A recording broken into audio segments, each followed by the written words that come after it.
Hello, in this video we're gonna check the performance of the charger that comes with your XIAOMI Poco F4 GT. And we'll be doing this by plugging the charger inside this GoSund Smart socket, and then it will tell us exact statistics on this app right here on this phone. You'll be able to read everything that you need to know.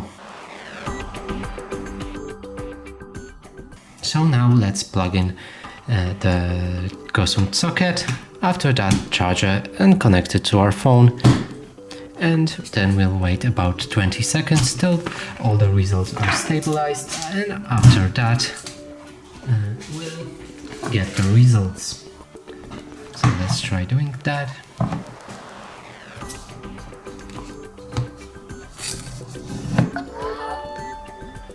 Now it's plugged in, let's wait 20 seconds.